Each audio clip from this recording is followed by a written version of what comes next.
নমস্কার বন্ধুরা, আপনাদের সকলকে আমার চ্যানেলে স্বাগতম। আমার মাতা পিতাকে প্রণাম জানিয়ে, গুরুদেবের চরণে সশস্ত্র প্রণাম জানিয়ে আজকের পাঠ শুরু করছি। আমি অঘাসুর বধ অধ্যায়টি পাঠ করা শুরু করেছিলাম, তো আজকে ঠিক তারপর থেকে পাঠ করছি। এইভাবে সমস্ত ব্রজবাসীদের হত্যা করবার সংকল্প করে মহিমা নামক যোগ সিদ্ধির প্রভাবে অঘাসুর একটি বিরাট আকার ধারণ করল। অসুরেরা সাধারণত সব রকমের যোগ সিদ্ধিতে অভিজ্ঞ হয়। অষ্টাঙ্গ যোগের মহিমা সিদ্ধি নামক সিদ্ধির প্রভাবে যোগী নিজেকে তার ইচ্ছা অনুসারে বিরাট আকার ধারণ করতে পারে। অঘাসুর সেই যোগ সিদ্ধির প্রভাবে ৮ মাইল লম্বা একটি বিশাল আকৃতির অজগর সাপের রূপ ধারণ করল। এই অদ্ভুত আকৃতি ধারণ করে সে যখন তার মুখ বেদান করল, তখন তা দেখে মনে হলো সেটা যেন একটা পর্বতের গুহা। কৃষ্ণ এবং বলরাম সহ সমস্ত বালকদের গ্রাস করার আশায় সে পথের উপর শয়ন করে রইল। সেই বিশাল আকৃতি অজগর সাপের রূপ ধারণ করে যখন সে তার মুখ হা করল, তখন তার অধর এবং ওষ্ঠ আকাশ ও মাটিকে স্পর্শ করে রইল। তার মুখবিবর দেখে মনে হলো যেন একটা অন্তহীন পাহাড়ের গুহা। তার জিহ্বাকে মনে হলো যেন এক বিস্তীর্ণ পথ। তার নিঃশ্বাস ছিল প্রচণ্ড ঝড়ের মতো, আর তার চোখ দুটো ছিল জ্বলন্ত অগ্নিপিণ্ডের মতো।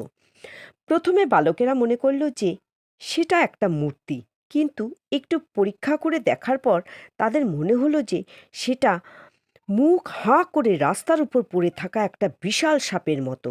বালকেরা নিজেদের মধ্যে বলাবলি করতে লাগলো, মনে হচ্ছে এটা যেন বিরাট একটা সাপ আমাদের গিলে খাওয়ার জন্য এইভাবে শুয়ে আছে।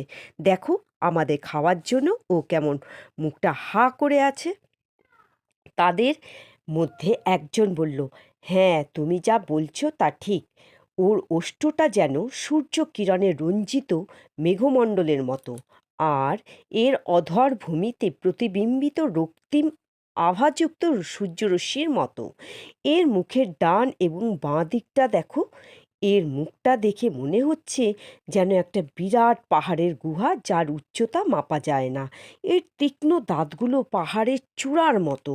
এর বিস্তীর্ণ ও দীর্ঘ পথটি হচ্ছে এর জিহ্বা, আর মুখবিবর পর্বতের গুহার মতো অন্ধকারাচ্ছন্ন। দাবানলের মতো উষ্ণ বায়ু হচ্ছে এর নিঃশ্বাস, এবং এর মুখ থেকে যে দুর্গন্ধ বেরোচ্ছে সেটা তার উদরস্থ প্রাণীসমূহের গলিত মাংসের গন্ধ। তারপর তারা নিজেদের মধ্যে আলোচনা করতে লাগলো, আমরা সকলে যদি একসঙ্গে এই মহাসর্পের মুখে প্রবেশ করি, তাহলে কিভাবে ও আমাদের গিলে খাবে? ও যদিও আমাদের সকলের একসঙ্গে গিলে ফেলে, তবুও কৃষ্ণকে গিলতে পারবে না। কৃষ্ণ তক্ষুনি ওকে মেরে ফেলবে, ঠিক যেমন বকাসুরকে মেরেছিল।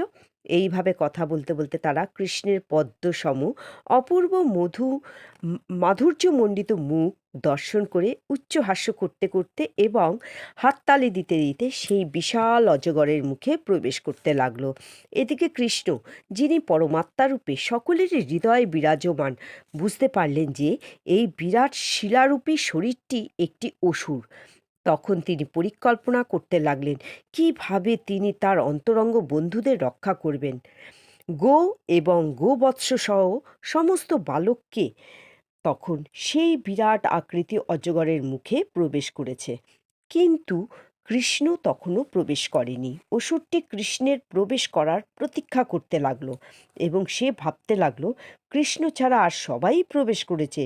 এই কৃষ্ণই আমার ভাই এবং বোনকে হত্যা করেছে। কৃষ্ণ হচ্ছে সকলের নিরাপত্তার পরম প্রতিশ্রুতি। কিন্তু তিনি যখন দেখলেন যে তার বন্ধুরা সেই মহাসর্পের উদরে প্রবেশ করেছে, তখন ক্ষণকালের জন্য তিনি বিমর্ষ হয়ে পড়লেন। তার স্বকীয় মায়াশক্তি কী অদ্ভুতভাবে কাজ করে সেটা দেখে তিনি অত্যন্ত বিস্মিত হলেন। তিনি তখন ভাবতে লাগলেন কিভাবে এই অসুরটিকে হত্যা করা যায়, অথচ এই সমস্ত বালক এবং গোবৎসদের উদ্ধার করা যায়।